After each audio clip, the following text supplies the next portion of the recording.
First lesson है ये, name है इसका the third level and writer is Jack Finney. Third level का मीन्स क्या है, किसी भी चीज़ का जो फर्स्ट और सेकंड के बाद थर्ड लेवल आता है। अब यहाँ पर इस लेसन में किस चीज़ की बात की गई है ये हम रीड करना स्टार्ट करते हैं। देखो, the presidents of the New York Central and the New York New Haven and Hartford railway road will swear on a stack of timetable that were only two। क्या कहता है, president of New York central, New York central के president और New York के president जो हैं, ठीक है, न्यू हेवन और हार्टफोर्ड के जो रेल रोड्स हैं वो क्या करते हैं, अपने टाइम टेबल के अकॉर्डिंग ही चलते हैं। मतलब जो ट्रेन्स हैं वो क्या है, अपने टाइम टेबल के अकॉर्डिंग चलती हैं। बट आई से देर आर थ्री, लेकिन मैं कहता हूँ कि तीन ऐसे हैं, because I have been on the third level of the Grand Central station, क्योंकि मैं ग्रैंड सेंट्रल स्टेशन के थर्ड लेवल पर पहुँच चुका था। अब ये ग्रैंड सेंट्रल स्टेशन क्या है, जो ऑथर है या नरेटर है, ठीक है, ये क्या करता है, घर जाने के लिए जिस टर्मिनल का, जिस स्टेशन का यूज़ करता है उसका नाम है ग्रैंड सेंट्रल स्टेशन, ठीक है। और क्या कहता है, मैं इस ग्रैंड सेंट्रल स्टेशन के थर्ड लेवल्स को भी देख चुका हूँ, वहाँ से भी जा चुका हूँ। तुम क्या कहते हैं, yes I have taken the obvious steps, I talk to psychiatrist friend of mine. क्या कहता है कि हाँ, मैंने जो ऑब्वियस स्टेप्स थे, जो ज़रूरी स्टेप्स थे वो लिए थे, और मैंने अपने एक फ्रेंड, साइकेट्रिस्ट फ्रेंड से भी बात की थी बाकी सब की तरह से। I told him about the third level at Grand Central station. मतलब ये जो स्टोरी है ना, ये बैकग्राउंड में चल रही है, ये ग्रैंड सेंट्रल स्टेशन से के थर्ड लेवल पर जा चुका है, लेकिन जब ये लोगों को बताता है कि ग्रैंड सेंट्रल स्टेशन पर एक थर्ड लेवल भी है, तो सब क्या कहते हैं कि ऐसा नहीं है और वो सिर्फ मनगढ़ंत बातें बना रहा है, ठीक है। लेकिन वो ग्रैंड सेंट्रल स्टेशन पे उसको लगता है कि वास्तव में गया था, तो इसीलिए ही कुछ लोगों से बात करता है। उनमें से एक इसका साइकेट्रिस्ट फ्रेंड भी है, जिसको वो बताता है कि मैं थर्ड लेवल पर गया था, ताकि वो अपने आप को मतलब सही प्रूव करने की कोशिश करता है, जबकि सभी को क्या लगता है कि या तो ये झूठ बोल रहा है या फिर ये पागल है, ठीक है। And he sad it was a walking dream wish fulfilment. और जो साइकेट्रिस्ट फ्रेंड है वो कहता है कि ये सिर्फ उसका दिन में देखे गए सपने की फुलफिलमेंट है। आई sad I was unhappy, sorry he sad I was unhappy. Psychiatrist friend उसको कहता है कि शायद वो दुखी है, इसलिए ऐसी ऐसी कल्पनाएं करता है। That made my wife kind of mad, but he explain that he meant the modern world is full of insecurities.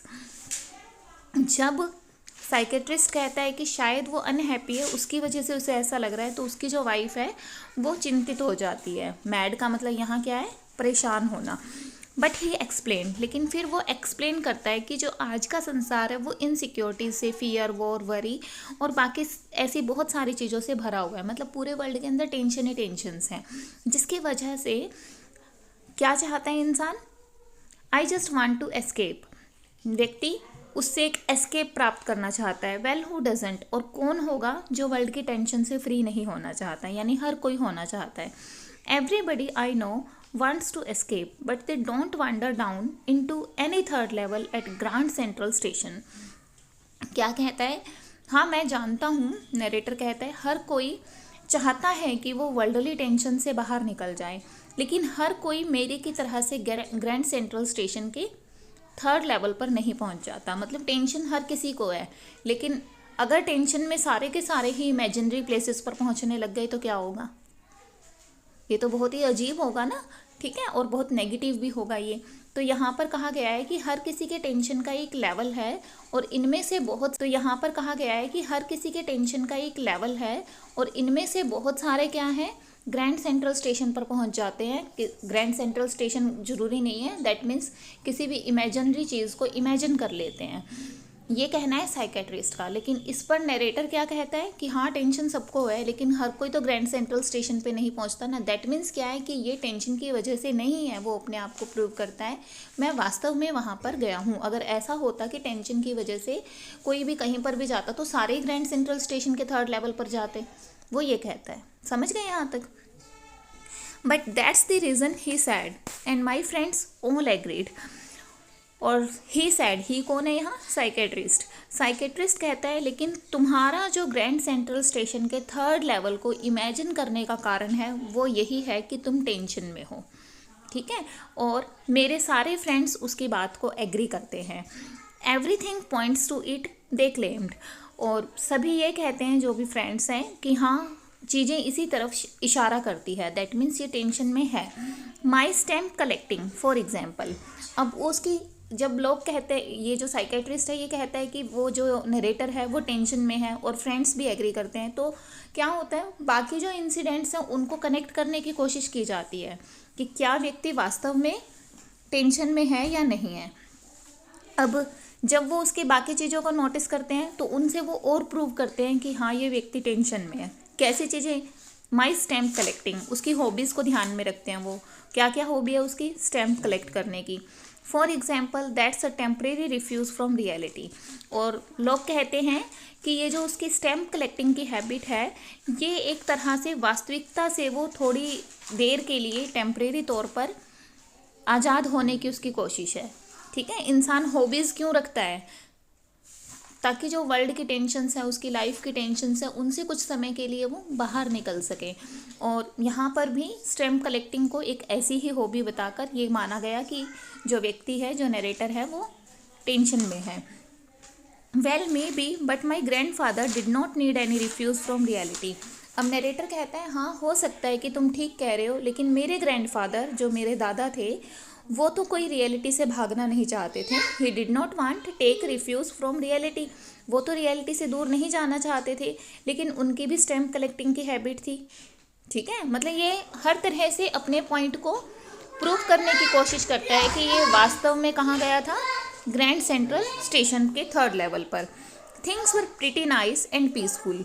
और ये नरेटर कहता है कि उस टाइम पर तो चीज़ें बहुत अच्छी थी और शांत थी, ठीक है। कब? इन हिज डेज, जब उसके दादा का टाइम हुआ करता था। From all I hear and he started my collection. जितना मैंने सुन रखा है उस टाइम पर कोई टेंशन नहीं थी। And he started my collection, और वो भी मेरी की तरह से स्टैम्प कलेक्ट करता था। It is a nice collection too. और उसका जो कलेक्शन था वो एक अच्छा कलेक्शन था। Blocks of 4 of practically every US issue.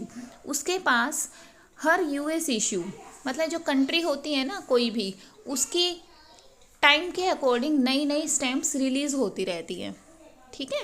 तो ये कहता है कि यूएस के अंदर जो भी नया स्टैम्प कलेक्शन इशू होता था, रिलीज़ होता था, उसके 4 ब्लॉक्स उसके पास हमेशा होते थे। इतनी मतलब एक डीप हैबिट थी उसके दादा को स्टैम्प कलेक्शन की। फर्स्ट डे कवर्स, सारे फर्स्ट डे कवर होते थे उसके पास। फर्स्ट डे कवर क्या होता है? जो फर्स्ट डे रिलीज़ होती है, ठीक है। एंड सो ऑन, और इस तरह की बाकी दूसरी चीज़ें। President Roosevelt collected stamps too, you know. और क्या तुम जानते हो प्रेसिडेंट रूजवेल्ट को भी स्टैम्प कलेक्शन का शौक़ था। तो इसका मतलब क्या है? क्या वो भी टेंशन में थे और चीज़ों से, रियलिटी से भागना चाहते थे? नहीं। तो ये फाइनली अपने आप को प्रूव करता है कि जो स्टैम्प कलेक्टिंग हैबिट है या फिर जो ग्रैंड सेंट्रल स्टेशन पर जाना है वो कोई उसका पागलपन या टेंशन की वजह से उसको ऐसा एहसास नहीं होता, बल्कि ये एक रियलिटी है, ठीक है। Anyway here's what happened at Grand Central. One night last summer I work late at the office. अच्छा, अब वो बताता है, क्या कहता है? एनीवे, फिर भी जो हुआ ग्रैंड सेंट्रल स्टेशन पर वो मैं बताता हूँ। वन नाइट, एक रात पिछली गर्मियों में, I work late at office, मैंने ऑफिस में देर तक काम किया, मतलब ऑफिस में काम करते हुए उसको लेट हो गया। I was in a hurry to get uptown to my apartment, और मैं अपने अपार्टमेंट पर जाने के लिए जल्दी में था। So I decided to take this subway from Grand Central, इसीलिए मैंने डिसाइड किया कि मैं ग्रैंड सेंट्रल से सबवे लूँगा। सबवे मतलब जो दूसरा रास्ता है, एक मेन रास्ता है और दूसरा सबवे है। तो वो सबवे लेने के तो ये सबवे लेता है ताकि जल्दी से घर जा सके, because it's faster than the bus. और ये जो सबवे था ये बस से ज़्यादा फास्ट था। Now I don't know why this should have happen to me, अब मुझे नहीं पता कि ऐसा मेरे साथ ही क्यों हुआ। I am just an ordinary guy named Charlie. मैं एक साधारण सा व्यक्ति हूँ जिसका नाम चार्ली है। ठीक है, जिसे अभी तक हम नरेटर बोल रहे हैं, वो कौन है वास्तव में, उसका नाम क्या है, चार्ली। ठीक है, 31 ईयर्स ओल्ड, और मैं 31 ईयर्स ओल्ड हूँ। And I was wearing a 10 gabardine suit and a straw hat with a fancy band. अब वो अपना हुलिया बताता है, क्या कहता है, मैंने एक 10 गैबरडाइन सूट पहना हुआ है, स्ट्रॉ हैट लगाया हुआ है और एक फैंसी यानी कि फैशनेबल बैंड पहना हुआ होता है। दैट मीन्स आमतौर पर ये इन चीज़ों में रहता है। I passed a dozen man who looked just like me, और मैंने दर्जनों ऐसे लोग देखे हैं जो मेरे जैसे दिखते हैं। And I was not trying to escape from anything, और मैं किसी चीज़ से बचकर भागने की कोशिश नहीं कर रहा हूँ। I just wanted to get home to Louisa my wife, और मैं सिर्फ घर अपनी वाइफ लुइसा के पास जाना चाहता था क्योंकि लेट हो चुका था। I turn in to Grand Central from Vanderbilt Avenue, मैं वेंडरबिल्ट एवेन्यू से होते हुए ग्रैंड सेंट्रल की तरफ मुड़ा। And went down the steps to the first level, और सीढ़ियों से उतरकर फर्स्ट लेवल पर पहुंचा। Where you take trains like the 20th century, ये वो जगह है फर्स्ट लेवल जहाँ से आपको 20th सेंचुरी की ट्रेन्स मिलती है, मतलब जो मॉडर्न टाइम है वहाँ की ट्रेन्स मिलती हैं। Then I walk down another flight to the second level, फिर मैं सेकेंड लेवल पर पहुंचा। Where the suburban trains leave from, जहाँ से सब अर्बन यानी कि जो अर्ध शहरी हैं, ठीक है, वो ट्रेन्स जाती हैं। Ducked into an arch doorway, फिर मैं वहाँ से एक आर्क क्या होता है, मुड़े हुए डोरवे की तरफ, मतलब एक मुड़ा हुआ दरवाजे जैसी शेप बनाई हुई है, वहाँ उसकी तरफ मुड़ा। हेडिंग फॉर द सबवे, ताकि मैं वहाँ से सबवे पर जा सकूँ। एंड गॉट लॉस्ट, और यहाँ पर मैं गुम हो गया। मतलब बहुत बड़ा स्टेशन है ये, सेंट्रल स्टेशन है, और वहाँ से ये जब जाता है सबवे के लिए तो भटक जाता है। ठीक है, रास्ता भटक जाता है। दैट्स ईजी टू डू, ऐसा होना बहुत आम था।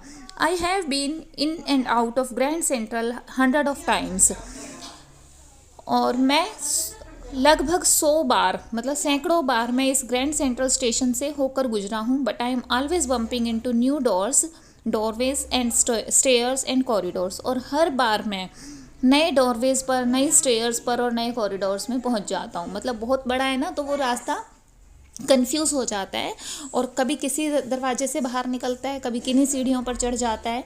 ठीक है, तो हर बार कंफ्यूज होता है वो, तो इस बार भी कंफ्यूज होना कोई बड़ी बात नहीं थी। Once I got into a tunnel about a mile long, एक बार तो मैं एक सुरंग में पहुंच गया। टनल यानी सुरंग, ठीक है, जो कि लगभग 1 मील लंबी थी। And came out in the lobby of Roosevelt hotel, और फिर कहाँ निकला, रूजवेल्ट होटल की लॉबी में निकला वहाँ से। Another time I came up in an office building on 46 street, और अगली बार मैं एक 46 स्ट्रीट, ये जगह का नाम है, एड्रेस है, वहाँ की एक ऑफिस बिल्डिंग के अंदर पहुँच गया। 3 ब्लॉक्स अवे, जो कि ग्रैंड सेंट्रल स्टेशन से 3 ब्लॉक दूर थी। Some time I think Grand Central is growing like a tree, कभी कभी तो मुझे ये लगता है कि ये जो ग्रैंड सेंट्रल स्टेशन है ये एक पेड़ की तरह से बड़ा होता जाता है। जैसे पेड़ की टहनियाँ निकलती है ना, जब पेड़ बड़ा होता है तो बहुत सारी टहनियाँ उसके अंदर ग्रो हो जाती हैं, उसी तरह से क्या कहता है, जो ग्रैंड सेंट्रल स्टेशन है इसके नए नए कॉरिडोर्स और नए नए स्टेयर केसेस अपने आप बन जाते हैं। ठीक है, कॉरिडोर्स क्या होता है, गलियारे, ठीक है, और स्टेयर केसेस सीढ़ियाँ, तो नई नई सीढ़ियाँ और नए नए गलियारे बन जाते हैं। लाइक रूट्स, जैसे जड़ें बनती हैं ना पेड़ में, उसी तरह से। There's probably a long tunnel that nobody knows about feeling its way under the city right now, और क्या कहता है कि एक लंबी सी टनल है वहाँ पर शायद। There's probably a long tunnel, वहाँ शायद एक लंबी सुरंग है that nobody knows about, जिसके बारे में शायद किसी को नहीं पता है। Feeling its way under the city right now, और ऐसा लगता है कि इस टनल का जो रास्ता है वो शहर के सड़क के नीचे से होकर गुजरता है। ठीक है, अब टनल है तो धरती के नीचे से ही जाएगा रास्ता। ठीक, on its way to Time Square, और ये कहाँ जाकर निकलता है रास्ता, टाइम स्क्वायर पर। ये सारे जगहों के नाम है, ठीक है। And maybe another to Central Park, और हो सकता है कि इसका जो दूसरा रास्ता है वो कहाँ जाता है, and maybe another to Central Park, and maybe because for so many people through the years Grand Central has been an exit, और शायद ऐसा इसलिए है कि लोगों को इस टनल के बारे में नहीं पता, उसका रीज़न बता रहा है। शायद ऐसा इसलिए है क्योंकि बहुत सालों से जो ग्रैंड सेंट्रल स्टेशन है ये एक एग्जिट की तरह से यूज़ हो रहा है, ए वे ऑफ एस्केप, जहाँ से हम बाहर निकल सकते हैं। Maybe that's how the tunnel I got into, और शायद इसी तरह से मैं उस सुरंग में पहुंच गया होगा। But I never told my psychiatrist friend about that idea, लेकिन मैंने कभी भी अपने साइकेट्रिस्ट फ्रेंड को इस the corridor I was in began angling left, जिस कॉरिडोर में मैं जिस कॉरिडोर से होकर जा रहा था वो लेफ्ट की तरफ मुड़ा, एंड स्लांटिंग डाउनवर्ड, और नीचे की तरफ जाने लगा, जैसे एक रैंप होता है ना उस तरह से था। And I thought that was wrong, और मुझे लगा कि मैं गलत रास्ते पर हूँ। But I kept on walking, लेकिन फिर भी मैं चलता रहा। All I could hear was the empty sound of my own foot steps, वहाँ सिर्फ एक आवाज़ आ रही थी, वो मेरे खुद के पैरों की। And I didn't pass a soul, soul का मतलब क्या है यहाँ पर, इंसान, ठीक है, और मेरे पास से कोई भी वहाँ पर नहीं गुजरा। Then I heard that sort of hollow roar ahead, that means open space and people talking. फिर अचानक से आगे मैंने क्या देखा, ब्लैंक सी चीखो, मतलब बहुत शोर सुना, होलो रोर मतलब एक अजीब सा शोर सुना मैंने वहाँ पर। दैट मीन्स ओपन स्पेस, वहाँ एक ओपन स्पेस था, एंड पीपल टॉकिंग, और उस ओपन स्पेस में लोग बातें कर रहे थे। The tunnel turn sharp left, अब ये जो टनल थी ये बिल्कुल लेफ्ट में मुड़ गई। I went down a short flight of stairs and came out on the third level at Grand Central Station। अब मैं थोड़ी सी सीढ़ियों पर से चढ़कर गया और फिर वहाँ से बाहर आया तो देखा कि ग्रैंड सेंट्रल स्टेशन का ये थर्ड लेवल था। For just a moment I thought I was back on the second level, एक पल के लिए मुझे लगा कि मैं सेकेंड लेवल पर वापस आ गया हूँ घूम घाम के, ठीक है। बट आई सा द रूम वाज स्मॉलर, लेकिन फिर मैंने देखा कि ये कमरा सेकेंड लेवल वाले कमरे से छोटा था।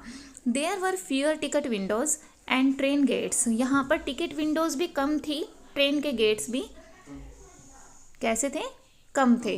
And the information booth in the centre was would and old looking, और जो इंफॉर्मेशन बूथ था जहाँ से जो इंक्वायरी की जाती टिकट्स की, वो सेंटर में था और कैसा था, लकड़ी का बना हुआ था, एंड ओल्ड लुकिंग, और पुराना सा दिखाई दे रहा था। And the man in the booth wore a green eye shade and long black sleeve protectors, और जो वहाँ पर बूथ में बैठा हुआ व्यक्ति था उसकी ग्रीन आई शेड थी और उसने लॉन्ग ब्लैक स्लीव प्रोटेक्टर्स यानी कि कपड़े पहने हुए थे। The light were dim and short of flickering, light बहुत डिम थी और फ्लिकर कर रही थी। देन आई सा why they were open flame gas lights, फिर मैंने देखा कि ये जो लाइट्स थी ये फ्लिकर क्यों कर रही थी। फ्लिकर करना क्या होता है, झिलमिलाना, ठीक है। क्यों फ्लिकर कर रही थी, क्योंकि ये ओपन फ्लेम गैस लाइट्स थी, जैसे कैंडल्स होती हैं या कुछ और, मतलब इस टाइप का था, गैस लाइट्स की तरह से थी और वो हिल रही थी जिसकी वजह से ये फ्लिकरिंग थी, ठीक है। There were brass spittoons on the floor, फर्श पर ब्रास एक मेटल का नाम है ना, जिसे हिंदी में हम कांसा कहते हैं, वहाँ पर ब्रास के बने हुए स्पिटन्स थे। स्पिटन्स क्या है, जिस तरह से डस्टबिन्स होते हैं ना, इसी तरह से स्पिटन्स होते हैं और ये थूकने के काम आते हैं, ठीक है। And across the station a glint of light caught my eye, और स्टेशन पर जो लाइट लगातार लगी हुई थी सीक्वेंस वाइज, उसने मेरी आंखों को कैप्चर किया। A man was pulling a gold watch from his vest pocket, और एक आदमी अपनी वेस्ट की पॉकेट से, वेस्ट किस चीज़ को कहते हैं, वेस्ट जो शर्ट के ऊपर एक बिना स्लीव्स की कोट की तरह से नहीं होती, जो हाफ होती है बिल्कुल, उसको कहते हैं वेस्ट, ठीक है। तो अपनी वेस्ट पॉकेट से वो एक गोल्ड वॉच निकाल रहा था।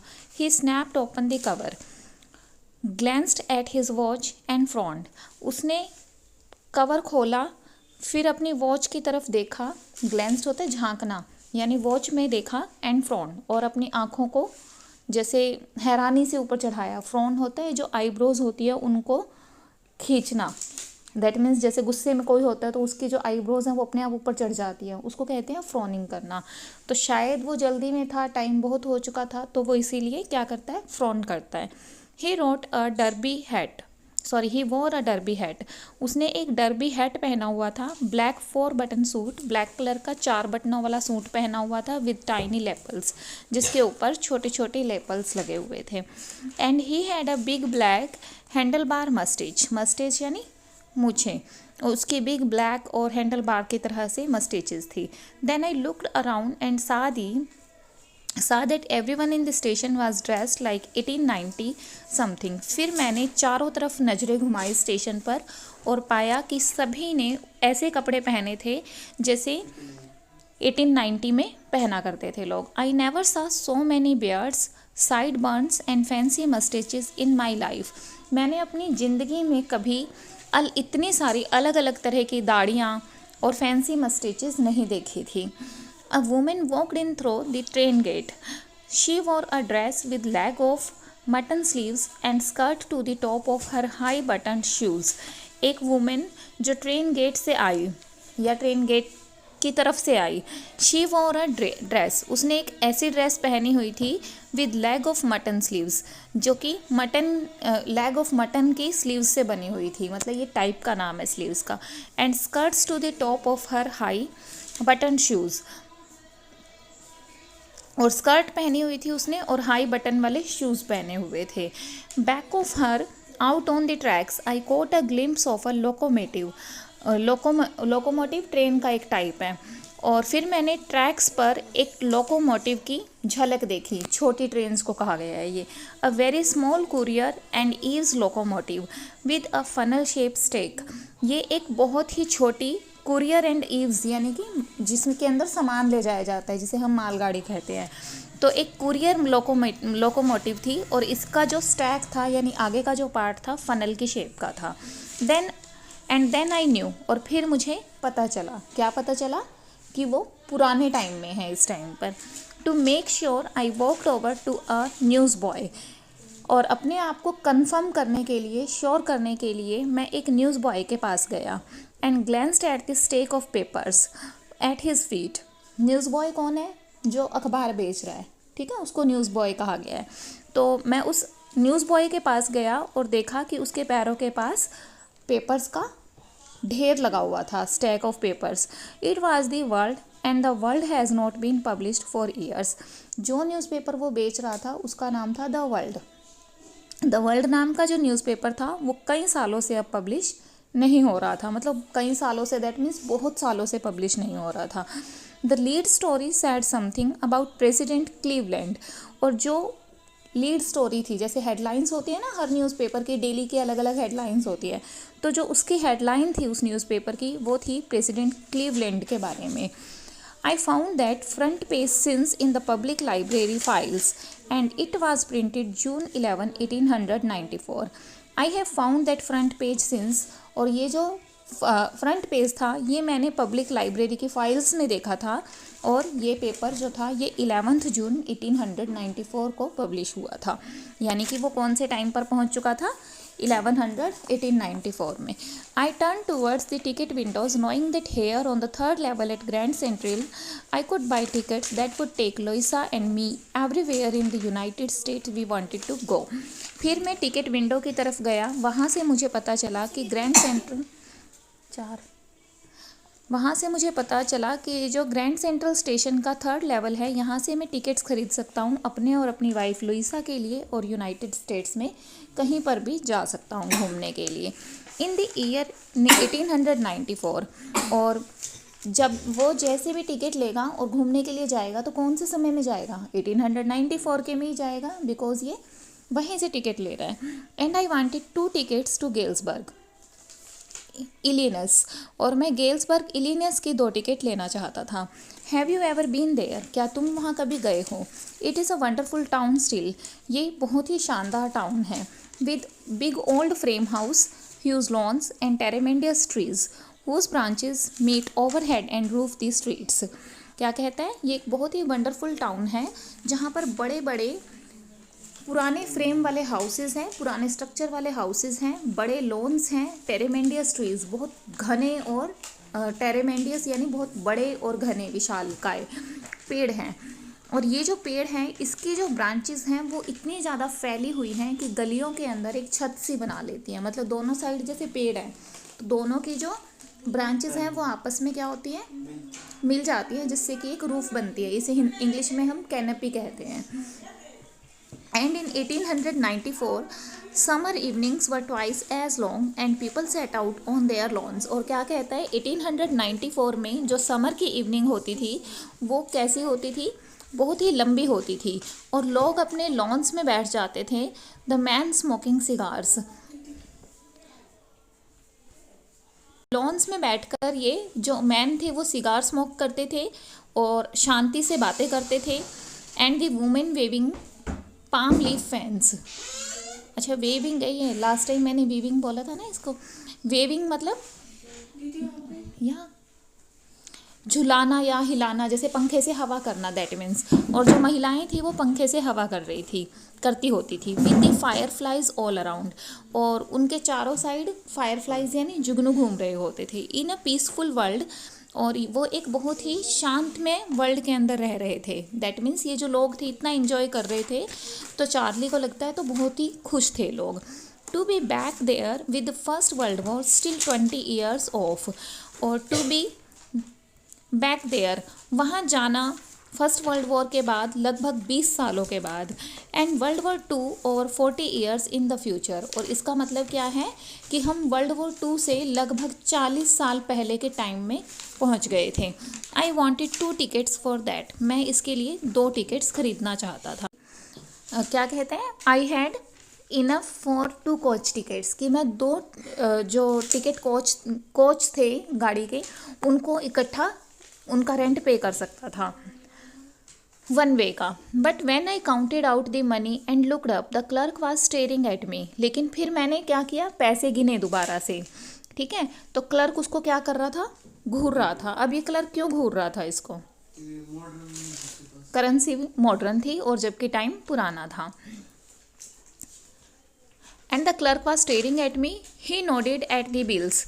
अब वो नोट को देखकर, बिल्स का मतलब क्या है, नोट, जो नोट थे उनको देखकर नामे सिर हिलाता है, नोडेड यानी नामे सिर हिलाना। That is not money mister, he said. उसने कहा मिस्टर ये पैसे नहीं हैं। And if you are trying to skin me you won't get very far, और कहता है अगर तुम मुझे बेवकूफ़ बना रहे हो तो तुम बहुत ज़्यादा बेवकूफ़ मुझे नहीं बना सकते हो। And he glanced at the cash drawer beside him, फिर वो अपने साथ ही जो कैश ड्रॉर है उसकी तरफ देखता है। Of course the money was old style bills, जो मनी थी वो पुराने ज़माने के form. And he glanced at the cash drawer beside me. Of course, the money was old style bills, half again as big as the money we use nowadays. और ये जो note थे पुराने ज़माने के, ये आज के नोट से लगभग डबल थे साइज़ में। एंड डिफरेंट लुकिंग, और देखने में भी अलग थे। I turned away and got out fast, मैं वहाँ से मुड़ा और जल्दी जल्दी चला। There is nothing nice about jail even in 1894, क्योंकि जेल के बारे में 1894 में भी कुछ अच्छा सुनने को नहीं मिला था। क्या मतलब है इसका, कि अगर वो वहाँ से नहीं जाता तो शायद ये जो कैशियर था या जो टिकट विंडो पर पर्सन था ये किसको जेल में भेजने के लिए पुलिस को बुला लेता। And that was that I left the same way I came I suppose, और फिर जब वहाँ से निकल के वो मुड़ा तो I left the same way I came I suppose, तो मुझे लगा कि मैं उसी जगह वापस मुड़ा हूँ जहाँ से मैं आया था। Next day during lunch hour I drew $300 out of the bank, अगले दिन लंच टाइम के दौरान मैंने बैंक से $300 निकाले। नियरली ऑल वी हैड, ये वो अमाउंट थी जो सारी की सारी मैंने निकाल ली थी जितने की शायद हमारे पास थी। And bought old style currency, और पूरे नोटों के बदले ओल्ड स्टाइल करेंसी ले ली। That really worried my psychiatrist friend, और ये देखकर मेरे जो साइकेट्रिस्ट फ्रेंड था उसको बहुत ज़्यादा चिंता हुई। You can by old money at almost any coin dealers, और आप किसी भी कॉइन डीलर से पुरानी पैसे खरीद सकते हैं। बट यू हैव टू पे premium, my $300 what less than 200 in old style bills. क्या कहता है कि मेरे $300 के बदले मुझे पुराने ज़माने के $200 के नोट ही मिले। But I still did not care, लेकिन मुझे इसकी परवाह नहीं थी। एग्स वर 13 सेंट्स अ डोजन इन 1894, क्योंकि 1894 के टाइम पर जो एग्स थे वो 13 सेंट्स में एक डज़न मिल जाते थे। मतलब उसकी क्या प्लानिंग थी कि अब वो पुराने ज़माने में जाकर रहेगा और वहाँ पर अगर उसको कम पैसे मिले हैं, नए पैसों के बदले ज़्यादा पैसों के बदले कम मिले हैं, तो चीज़ें भी सस्ती होंगी वहाँ पर, उसको ये लगता है। But I have never again found the corridor that leads to the third level at the Grand Central station. अब उसके बाद ये करेंसी लेकर जब वो ग्रैंड सेंट्रल स्टेशन के थर्ड लेवल को ढूंढता है तो उसे दोबारा कभी वो ग्रैंड सेंट्रल स्टेशन नहीं मिलता, although I have tried often enough, लेकिन मैंने बहुत कोशिश की। Louisa was pretty worried when I told her all this. Louisa को भी बहुत चिंता हुई जब मैंने उसे ये सब बताया। And didn't want me to look for the third level any more, और वो नहीं चाहती थी कि मैं थर्ड लेवल को और ज़्यादा ढूंढूं। And after a while I stopped, और कुछ समय के बाद मैंने भी इसको ढूंढना बंद कर दिया। I went back to my stamps, मैं फिर से अपनी स्टैम्प्स कलेक्शन में लग गया। But now we were both looking every weekend because now we have proof that third level is still there। लेकिन अब हम हर वीक के लास्ट पर फिर उसको ढूंढते थे ग्रैंड सेंट्रल स्टेशन को, क्योंकि अब मेरे पास प्रूफ था कि थर्ड लेवल वास्तव में है। My friend Sam winner disappeared. अब मेरा जो फ्रेंड था सैम विनर वो गायब हो गया, दैट मीन्स वो नहीं मिला। Nobody knew where but I sort of suspected because Sam's a city boy. किसी को नहीं पता था कि वो कहाँ गया, लेकिन मुझे उस पर डाउट था क्योंकि वो एक सिटी बॉय था। Now I use to tell him about Galesburg and I use to tell him about Galesburg, और मैंने उसे गेल्सबर्ग के बारे में भी बताया था। I went to school there, मैं वहाँ स्कूल में गया था। And he always said he liked the sound of place, और वो कहता था कि उसे ये प्लेस पसंद है। And that's where he is all right, और इसीलिए ये चार्ली अंदाज़ा लगाता है कि शायद ये गेल्सबर्ग गया होगा 1894 वाले टाइम में। Because one night fudging with my stamp collection I found, well do you know what a first day cover is. क्योंकि एक रात को जब मैं स्टैम्प कलेक्शन कर रहा था तो मुझे एक फर्स्ट डे कवर मिला। क्या आप जानते हैं कि फर्स्ट डे कवर क्या है? With a new stamp is issued, ये एक नई स्टैम्प के साथ ही इशू होता है। Stamp collectors buy some and use them to mail envelopes. जो स्टैम्प कलेक्टर्स होते हैं, जो लोग स्टैम्प इकट्ठा करते हैं, वो कोई भी नई स्टैम्प रिलीज़ होती है उसे ख़रीद लेते हैं और फिर क्या करते हैं, एक एनविलप के ऊपर उसको लगा लेते हैं। जो पोस्ट ऑफिस में एनविलप यूज़ होता है उसके ऊपर इसको लगा लेते हैं टू देमसेल्व, और अपने आप को ही इसको भेज देते हैं। ठीक है, on the very first day of sale, और उसी दिन भेजते हैं जिस दिन कि इसको बेचा जाता है। And the post mark proves the date, और ये खुद को ही क्यों भेजते हैं, ताकि जो पोस्ट ऑफिस है वो डेट को कंफर्म कर दे। इससे उनके पास एक मेमोरी बन जाती है कि ये जो स्टैम्प थी ये इस दिन पर रिलीज़ हुई थी। The envelope is called a first day cover, और इस तरह से ये जो एनविलप बनाया जाता है, भेजा जाता है, इसे हम फर्स्ट डे कवर कहते हैं। दे आर नेवर ओपनड, इन्हें कभी खोला नहीं जाता, क्योंकि पता ही है इसके अंदर क्या है, क्योंकि भेजने वाले को ही ये मिला है। You just put blank papers in the envelope, और जो व्यक्ति इसको भेज रहा है या रिसीव कर रहा है उसने इसके अंदर ब्लैंक पेपर डाला होता है। That night among my oldest first day covers I found one that shouldn't have been there, और एक रात को जब मैं फर्स्ट डे कवर्स ढूंढ रहा था या देख रहा था तो मैंने देखा एक ऐसा कवर जो पहले वहाँ पर नहीं था। बट देयर इट वाज, लेकिन अब ये यहाँ पर था। It was there because someone had mailed it to my grandfather at his home in Galesburg, क्योंकि ये जो एनविलप था ये किसी ने मेरे ग्रैंडफादर को भेजा था जब वो गेल्सबर्ग में था। That's what the address on the envelope said, और कैसे पता चला, एड्रेस पर ये लिखा था। And it had been there since July 1894 the post mark short, और इसके ऊपर 18 जुलाई 1894 की डेट थी। Yet I didn't remember it all, लेकिन मुझे ये सब कुछ याद नहीं था। The stamp was a 6 cent stamp, 6 cents की थी, डल ब्राउन कलर की थी, with the picture of president Garfield, और इसके ऊपर प्रेसिडेंट गारफील्ड की पिक्चर लगी हुई थी। Naturally when the envelope come to grand dad in the mail, और जब ये एनविलप ग्रैंड डैड के पास आया होगा, I went right into his collection and stayed there, तो मैंने उसे कलेक्शन में रख दिया होगा और तभी से यहाँ पड़ा होगा। I took it out and opened it, तो मैंने इसे खोला the paper inside was not blank it read. आमतौर पर जो फर्स्ट डे कवर के अंदर पेपर होते थे वो कैसे होते थे, ब्लैंक, लेकिन इस पर कुछ लिखा हुआ था। क्या लिखा था, Charlie I go to wishing that you were right. मैं उम्मीद करता हूँ कि तुम ठीक होंगे। Then I got to believe you were right. फिर मुझे बिलीव हो गया कि तुम ठीक हो। कहाँ से आया ये, गेल्सबर्ग इलिनियस से आया है। स्टार्टिंग में लेटर लिखा, एड्रेस लिखा हुआ है, ठीक है। And Charlie it is true, और चार्ली ये सच है कि I found the third level, मैंने थर्ड लेवल ढूंढ लिया है। I have been there 2 weeks and right now, और मैं वहाँ पर 2 वीक रुका हूँ, और अब down the street at the dailies someone is playing a piano, और जहाँ मैं रुका हुआ हूँ वहाँ गली में नीचे कोई पियानो बजा रहा है। And they are all out on the front porch seeing Nellie home, और वरेंडा के अंदर सामने लोग गाना गा रहे हैं, सीइंग नेली होम ये गाने का नाम है। And I am invited over for lemonade, और मुझे लेमनेड के लिए, लेमनेड पीने के लिए वहाँ पर इनवाइट किया गया है। Come on back Charlie and Louisa, Charlie और लुइसा तुम भी वापस आ जाओ। Keep looking till you find the third level, और तब तक ढूंढते रहना थर्ड लेवल जब तक तुम्हें ना मिले। इट इज़ वर्थ इट, क्योंकि ये बहुत ही महत्वपूर्ण है, believe me. And the note is signed Sam, किसने साइन किया है, सैम ने। At the stamp and coin store I go to, अब at the stamp and coin store I go to, फिर मैं स्टैम्प और कॉइन स्टोर पर जाता हूँ। Find out Sam about $800 worth of old style currency, वहाँ से मुझे पता चलता है कि सैम ने $800 की ओल्ड करेंसी खरीदी है। That ought to set him up in a nice little hay feed and grain business, जिससे वो 1894 में जाकर फीड और ग्रेन बिजनेस कर सकेगा, चारे का और अनाज का बिजनेस।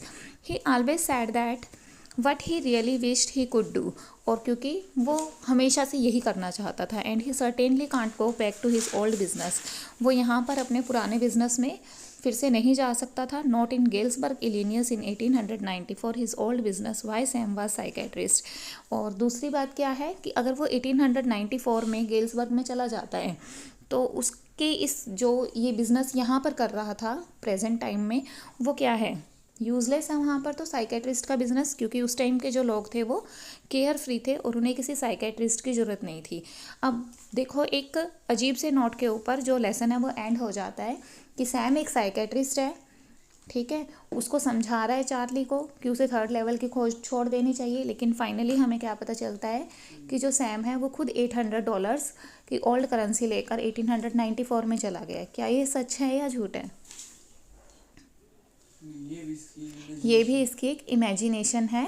और फाइनली हम कह सकते हैं कि ये जो चार्ली है ये कम्प्लीटली रियलिटी से एक एस्केप चाहता है और अपनी इमेजिनेशन के अंदर बिना मतलब हम हर लेवल से आगे जाकर खो जाता है, ठीक है।